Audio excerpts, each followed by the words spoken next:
বলে আফালা ইয়ানজুরুনা ইলাল ইবিলি কাইফা খুলিকাত, ওরা কি উটের দিকে তাকায় না? উটের কথা আল্লাহ কেন বললেন? উট হচ্ছে এমন আজীব একটা প্রাণী যেটা প্রাণী বিজ্ঞানীদেরকে হয়রান করে দিয়েছে। উটের যে ফিচার আল্লাহ তাআলা দিয়েছেন, মক্কার লোকেরা উটের গোশত খাইতো, উটের দুধ খাইতো, উটের চামড়া দিয়ে দামি লেদার তারা বানাতো, উটের উপর মাল নিয়ে বোঝাই করে এক প্রান্ত থেকে আরেক প্রান্তে পাড়ি দিত। এবং উট হচ্ছে এমন প্রাণী যেটা একসাথে 1 মাস না খেয়ে বেঁচে থাকতে পারে। 1 মাস পানিও খাওয়া লাগবে না, খাবারও খাওয়া লাগবে না। এট এ টাইমে একটা উট, প্রাপ্তবয়স্ক একটা উট একসাথে 200 লিটার পানি খেয়ে ফেলতে পারে। এবং উটের পেটের ভিতরে একটা স্পেশাল ওয়াটার চেম্বার আছে, ওই চেম্বারে রেখে দেয়, খেয়ে ওইটারে পাঠায় দেয় না ওদের কিডনিতে। 200 লিটার পানি একবারে খেয়ে স্পেশাল চেম্বারে রেখে দেয়, যখন লাগবে ওইখান থেকে নিয়ে নিয়ে বেঁচে থাকে। 1 মাস না খেয়ে বেঁচে থাকে কি করে? উটের পিঠে দেখবেন একটা কুজ আছে, এই পুরো কুজটা হচ্ছে চর্বির আধার। উটের যখন খাবার থাকে না মরুভূমিতে, মাসের পর মাস যখন চলে, ওই চর্বি থেকে এনার্জি নিয়ে সে মরুভূমিতে চলে। আমাদের চোখের মধ্যে যেমনি একটা পাপড়ি, এরকম এক পাপড়ি দিয়ে উটকে আল্লাহ বানায় নাই, ডবল লেয়ারের পাপড়ি দিয়েছে। কারণ মরুভূমির মধ্যে চলতে পথে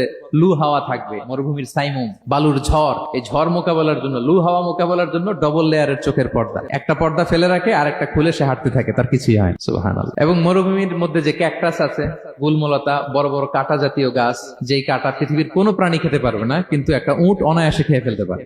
উটের জিহ্বাকে এবং পাকস্থলীকে আল্লাহ এমন স্পেশালি মেড করেছেন, যত কাঁটা দিবেন খেয়ে সাবার ওর কিছুই হয় না। আরে উটকে নিয়ে গবেষণা করলে তো উটের মালিককে খুঁজে পায় তারা।